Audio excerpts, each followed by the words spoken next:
Welcome back, everybody. And as you can see, I've got three lovely ladies with me on this panel.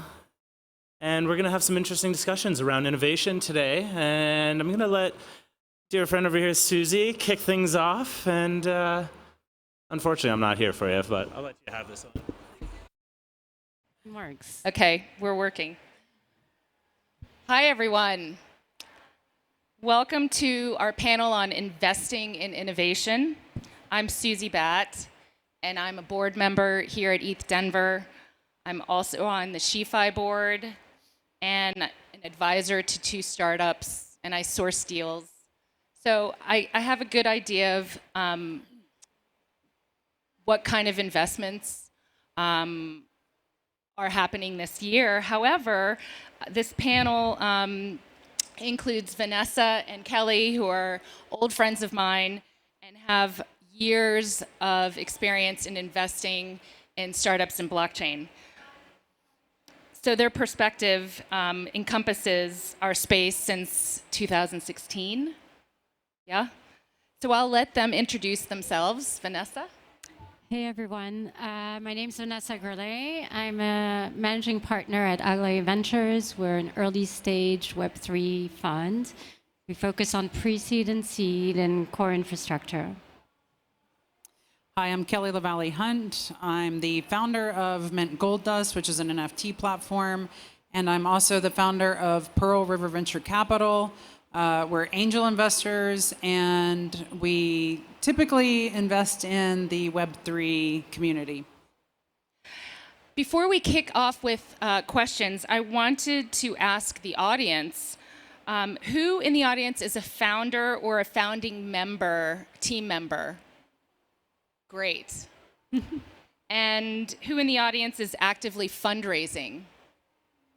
You should always be fundraising. I wish we could get the poll from the streamers, because the streaming audience, we're streaming, so. There we go. Yeah. So would each of you answer the following questions? What's your fund size, your stage of investment, you mentioned, but let's reiterate, your average check size, and where in this space do you play? Fund size is approximately 70 million.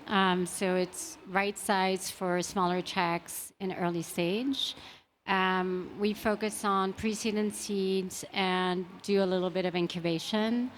And we also focus on 3 areas. The first one is core infrastructure. The second one, which is part of that, is ZK technology and privacy. And the third bucket is financial services. Kelly? Yeah, that's kind of a funny question, because I'm my own fund. I'm not backed by a group of people. I don't accept money into my fund. So it really varies based on the year. And we were kind of talking about the bear market versus the bull market. And so my fund actually, or my ability to invest with larger checks into like the Series A, grows significantly in the bull market and shrinks significantly in the bear market. I tend to focus strictly on Web3, and from pre-seed or angel to all the way up to Series A, typically in the Web3 world. So this audience, this conference, is really BITL focused. So I'd like to make sure my questions and your answers are tailored so that the takeaways can be utilized in fundraising for startups and just overall advice in this space in 2024. So can you give us a macro Q1 perspective of what kind of deal flow you're seeing right now? So we've seen with the growth of sort of the late stage bucket, we see earlier stage also get their valuations inflated. So we're back. So it's good and bad, I would say, because it's always nice to see reasonable valuations, and I think we're gonna be back in the 2021 type of activity where deals are closed very quickly. There's a lot of FOMO on them, and But we're still at the end tail of the bear market, so not every deal gets that. There are certain areas that get more attention. So ZK is one of them. Obviously, staking, restaking, liquid staking in all its forms is also high, high on the attention list, and of course AI and blockchain. So that's a bit frothy right now. Yeah, I have to agree. But I also see a lot of companies that are building DeFi platforms right now with also AI somehow backed into it, or NFT platforms with AI backed into it. So it's really interesting right now. I'm trying to get like a footing of like this year, 2024, of where I'm going to see the most deal flow or opportunities. And it's so bizarre. The last 3 months or 4 months, I've just thought, this is really strange. I think this is one of the first times since I've been investing that I don't see a clear focus of this community, of the Web3 community. There's a lot of DeFi, sci-fi, CeFi, AI, and then there's like a mixture of all of that. And whereas years past, it was definitely blockchain solutions or protocol solutions, or platforms for art, or etc. So there were clear lanes prior to now. This year, 2024, and the end of 2023, it's just like a mixed bag. We were just talking earlier that in years past, and we've been around for a while, we've had a narrative to hang our hat on, whether it was ICOs, NFTs, DeFi, account abstraction, and this year AI. But we are seeing maybe a mélange, or like a mix of hybrid platforms, protocols, projects, and maybe that's the innovation. Yeah, I think you have to go through that period of kind of shake and bake, kind of with like a digging for gold, and like the gold stays on the top and then all the junk falls out. I think you have to kind of go through that where it has to be a mixture until the cream of the crop rises to the top. And when I say cream of the crop, I mean like the teams with a clear structure of go-to-market, a clear strategy of go-to-market, and a clear vision of their goal, whatever lane it's in or whatever mesh of a lane it's in. I think eventually, maybe in the third quarter of this year, we'll see a lot more of the cream of the crop and have a more defined look. And I think this is the first time I've actually seen just kind of a mixture of where you can't, I mean, there are a lot of AI focused company startups out there, but I just don't see a clear lane for AI, just AI. Let's talk about innovation in terms of like teams and talent, and what we call like layer zero, which is like people. Are you seeing any evolution in teams or skill set from years past when you first started investing? How is the people capital evolved or innovated? Yeah, I think it's great. We see a lot of second-time, third-time founders, people who have been in the space and building in the space for a long time, coming in with new ideas, being able to put together teams very quickly, find talent, and that was harder in the previous cycles. And we see a lot of Web2 talent coming in, especially in the new ecosystems, like Sui or Aptos, where it's kind of closer to what they know. So I think that's super exciting. We also see people from the TradFi trying to move over. I think the Bitcoin ETF is a huge catalyst of giving credibility to our space in traditional finance, and we'll see more of that with the Ether ETF and all that stuff. So really exciting to see more and more experience in the space and more focus also on delivering specific solutions. Yeah, I agree. In years past, it was really difficult to find like a Solidity developer. So we started back in the day in 2017. Block apps. We started training people to write code for Solidity. If they had a JavaScript background, we could very easily recruit into like the teaching of Solidity. We're seeing now that if you are in the Web3 space, you have some understanding of a Solidity, and I think that that makes a big difference.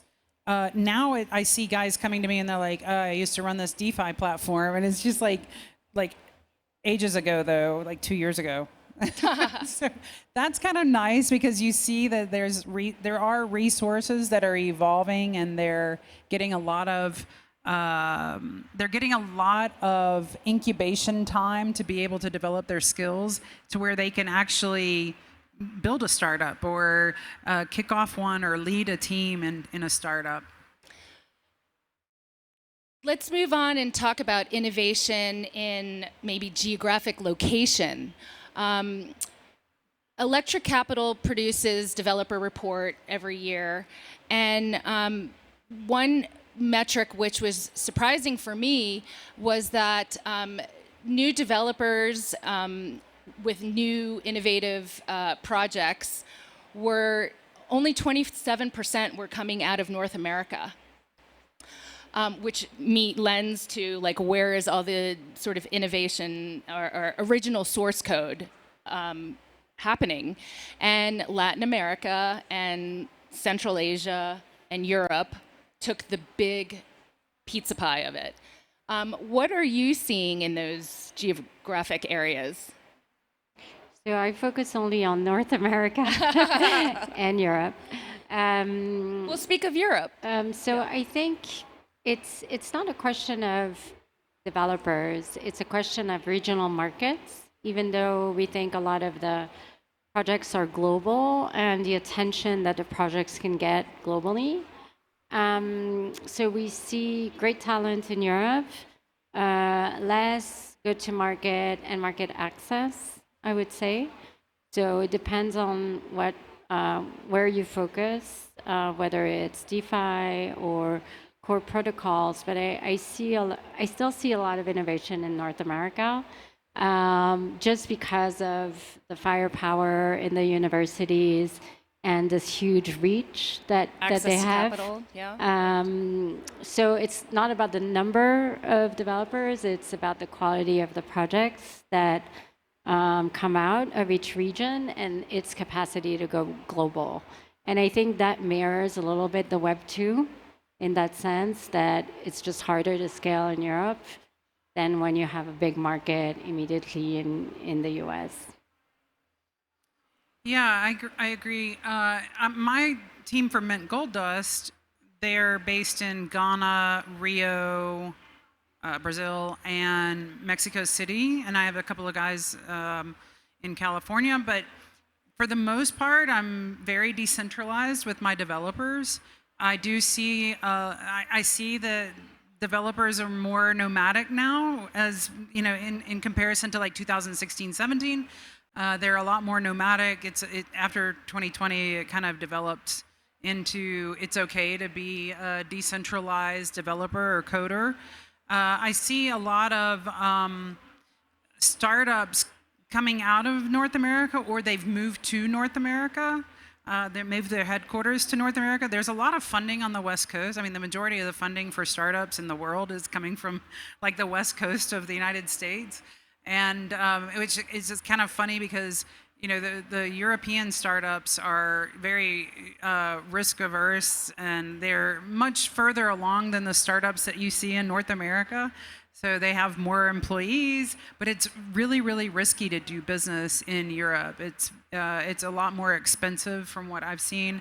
And in North America, you can kind of spin up a startup and try something out and get funding for it from the West Coast a lot easier than you can see in other countries. And outside of Europe and the US, I think funding maybe with the exception of Asia. There are some countries in Asia where you can get a lot of funding, but majority of funding comes from the US from what I've seen, and it's a lot more difficult to do a startup in Europe. So it's kind of a nice little area to build a startup in the US because you have the funds, you have low cost of resources, and you're a lot more agile in the US. I think it's a lot less risky to try a startup out in the US. Yeah, the funding issue is a big one. And I had never worked in Europe before, but I've been doing that for the past year and a half. And the risk appetite of early stage investors is very high. So, Why do you think there is that cultural difference? I think so. What I've learned is that the VCs in Europe are, I would say, 80-90% financial VCs. So they've never operated a company. So they don't really they're not comfortable until they have metrics for the startups, and you only get metrics after a certain amount of time and money spent on the startup. So sort of the pre-seed area is very difficult for them. Whereas in the US, 90% of the VCs are ex-startup founders or startup employees. So they understand the struggles of coming in early and the risk and how to help also the companies, that are engaging in this journey. I think bureaucracy in Europe also plays a lot into that. But it's kind of funny because I lived outside the United States for 25 years. Full disclosure. So I love the U.S., but there is something to say about a more socially driven or community-driven society or community. And I think that I always tell people that live in European countries like Germany or the Netherlands, like, why don't you do a startup? Like, you have like a system built around you, a government that supports you in being a human. I lived in Germany for 4.5 years, and then the UK for 12 years. I lived in Spain for a little bit. I'm a big supporter of living in Europe, but the access to startup capital is very, very difficult to find that. So a lot of the times their headquarters get shifted over to Delaware and they move over to New York or California or even Texas, Miami, to have access to that funding in the US. Let's shift and talk about innovation in funding and what different variations of deal structures. Oh, we have Rogue. Hi. We have a Rogue participant. Happy to have you. Last panelist, Eat Denver Security cut me up, so. Okay. What? Yeah. Wait. They couldn't let you on the... Long story, but yeah. Oh, So what's your gosh. name? Introduce Who are yourself. you? Yeah. I'm Ani from Dragonfly. Oh, great. Yeah. Nice to meet you. Welcome. Yeah, no, thanks. I'm so happy that we're not an all-female group here. I was kind of like thinking we were discriminating against the was like, the who limited are amount you? of men in this event. So welcome. Yeah, I feel that. Well, introduce yourself. Yeah, so I'm Ani. I'm a partner at Dragonfly. We manage a few billion in crypto, but I would say we started a few years ago kind of investing at the precipice of L1s, DeFi, and all of that fun stuff. But I think now as we look to the future between East and West, we have an office in Singapore and in New York. I think we're very excited by things at the marriage of atoms and bits. And I think it's that combination I think keeps crypto quite exciting. So. Security's after you or what? Do we need to shouldn't have hide brought you the out? hand You can hide grenades. behind the chair or something if security comes after you? What's the Who story knows? there? I mean, we could talk about it after, I guess. but- Welcome. So we were friendly. discussing innovation in people and human capital, innovation in perhaps projects coming from different geographic locations, and now we're talking about innovation in funding and different ways for projects to be funded. Would you like to add anything that? Yeah, I you're would doing say at Dragon? a decade ago you had an explosion of venture, right? Because I think money was cheap, everyone was doing venture, but then now the industry is split into what we like to call minnows and sharks.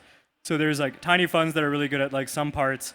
Could be crypto, could be like venture capital, could be American dynamism or whatever like the flavor du jour is.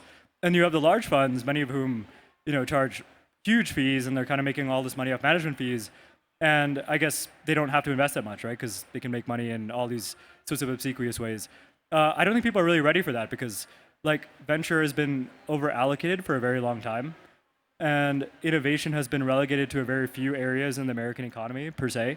We operate kind of globally, and so we see it as a comparison between, like, say, here in Asia, 20% of every American dollar goes into fintech, which are like big banks, and they're spent bailing out these banks or whatever.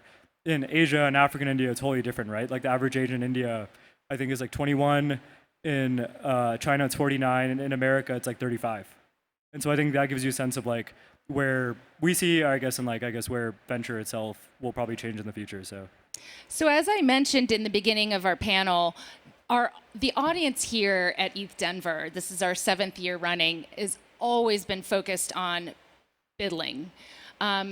When you have a startup looking for pre-seed investing, tell me what the cadence and dialogue is when you begin. Like, what can our audience take away from our panel as advice, or what to expect when those conversations start to help begin their fundraising process? Well, I would say the 3 things that we look for, but I guess that's probably the case with everyone here, is team, market, and distribution. There's that line which is that first-time founders focus on product, second-time founders focus on distribution. And I think like that's very true because crypto in some sense is a unit of globalization. And if you can't distribute your product to even a few people, that's quite a bad sign, I think, right? Like given that capital now moves at the speed of thought, if you can't make people like your tweet or retweet, you have like no business being in business, I guess, right? Like business is actually way harder than.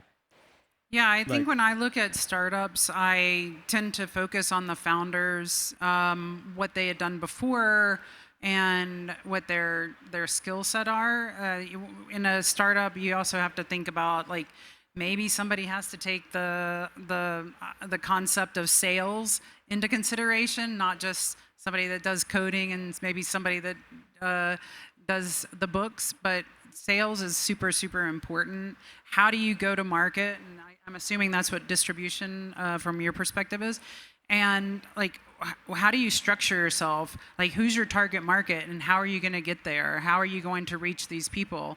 And because it doesn't sell itself, the whole idea of, in the early years of ETH Denver, it was like, build it and they will come. Well, that's great for a community gathering or a conference, but it doesn't always happen that way with code. So just because you can code something doesn't mean it's going to get into the hands of people that actually want to pay for it.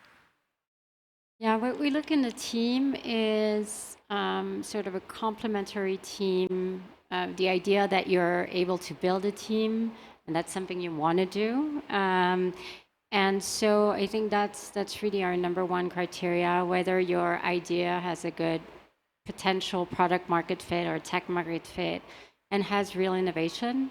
And also I think what you need to demonstrate when you speak to VCs is that, you're able to take feedback, you're able to pivot, where you're building a long-term relationship when you get funding, or at least with your lead investor.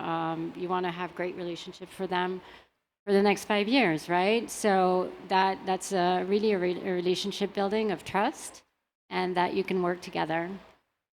We're at the end of Q1 of this year and hopefully an uptick in the market. What are you excited for?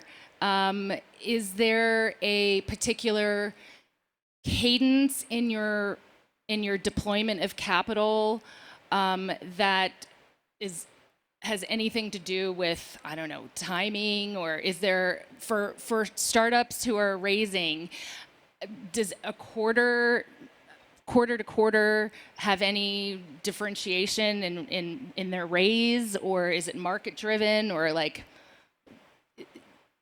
how would that? I'm just trying to think like how. Yeah. Is there any advice to give them and when to raise? Yeah, I guess for us, I mean, probably the case for you guys too, but like we have a general sense of deployment over the life cycle of our fund. So it's not like, oh, it's Q3, sorry guys, like, no, we can't invest in you. I would say what's a lot more important is probably understanding the meta for a lot of companies, like things in crypto, because fundamentally it is capital, right? I mean, DeFi itself is a coalescence of different segmentations of capital that you're trying to like round up in one place in some sense. But I would say a lot of people kind of miss the meta. And if you do miss it, it becomes very hard to walk it back. So the meta might be like the theme of the moment, right? Not that people should be investing thematically. I know we don't. But like there's times where you might miss the boat. And that doesn't have to do anything with like the time on a calendar, right? It's just like where people's minds are at. It's like So, AI right now. Right, correct. And a lot of people will be focusing on that, whether that's the right thing or wrong thing, time will tell. But historically, focusing on themes has been quite difficult, right? Like I think, like you can look to the green bubble of like the 2000s, and the only successful company of that period was Tesla, a car company, right? So I think the same is true of crypto, where typically if you look in places where other people look at, it doesn't go that well. So Yeah, I tend to only focus on, instead of historical investment structures or trends, because the Web3 world is so centered around the Bitcoin price. I mean, the market is, you know, if you're going into a bear market, you better be closing your round, and you better be closing more than you actually need, because you're going into a bear market. And I've had a couple of companies that I invested in go out of business in a bear market. And the last bear market was horrible. It was like really painful, much more painful than this bear market.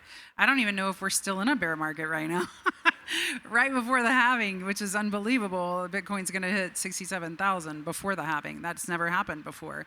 So I'm kind of excited about what's to come. But I do know that if you're going into a bear market, you should definitely look at, as a startup founder in the Web3 space, definitely understand when the halving is, and what that period of time is, so that you can plan for that bear market, because it is really going to affect your sales, it's really going to affect your raises, and it's really going to affect your resources. In a bear market, there's so many developers available to work with you. In a bull market, forget about it, and their prices are very, very high. So you have to kind of plan for that over a longer period of time, not just, you know, don't just think about the raise, think about the timing of the raise. It's so valuable to plan for that in the Web3 space.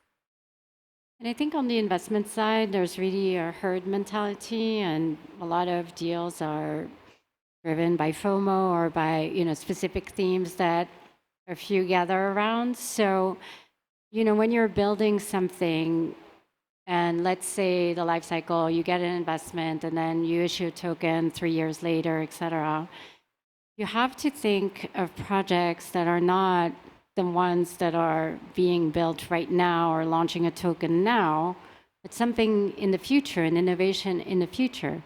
My one of my partners incubated BitTensor a few years ago, who was thinking about the craziness of AI that's going on right now, and it was totally under the radar for years. So you really need to think of, where is the market going? What are the big trends? What cycle you're going to be in, obviously, to launch your token. And I think we can have some predictive data around the Bitcoin halving, et cetera, and the previous market cycles. It doesn't mean that it's going to repeat itself, but you can see the trends. So also when you're fundraising, think about how long it's going to take to build your protocol. What's your strategy and go to market based on that? And also, I think really important, what do you need from your investors? Do you need liquidity? Do you need advice on building teams? Do you need go-to-market? There's different types of projects that really need different things. So you need to make sure that you make those asks to the funders. Well, we have just a few seconds left. Speed round. One piece of advice for the entrepreneurs in the audience, the bidlers in the audience, one piece of advice you'd give them right now. For me, it would be don't take advice. I've never taken advice, and every time I have, it's ruined my life in some sense. So yeah, just well, Well, I think people fundamentally know what they want to do deep down, right? And I think one perk about going to a lot of these things like ETH Denver is to be salient in your originality, right? I mean, it's like the job of being in a crowd is to, I think, keep finding yourself in the ranks of one insane. I think that was Marcus Aurelius, which I think is like especially true in things like this, right? Where you always want to be original and underdetermined when everyone else is overdetermined. So Ironic, thanks. Well, this is going to be really ironic. I would say to startup founders to listen more, and so not to be controversial, but I have a hard time. You know, I've been investing and working in software for years, many years, and also I see a lot of like, you know, every single bear market, there's a startup that has this really amazing idea, but you know, they have the same idea that there was like, you know, 4 years or 5 years before, they just weren't there in the Web3 market to see it. So listen more, take those nuggets from those advisors and apply it as much as you possibly can, but apply it in your own way. I would say no matter how big your idea is, it's not big enough. So always think how you can push yourself more, how you can challenge yourself more, and how you can maybe take advice from others. But, you know, we are naturally limited by ourselves. And so the more people you have around you and the more advice you have, it is something that you want to look out for, but always think maybe, you know, there's something more. Great. And you can innovate more then. Susie, you have to give your advice as well. I mean, you have to like tell us your thoughts as well. I want to hear your. Oh my God, Kelly. Not to put you on the spot or anything. Surround yourselves with the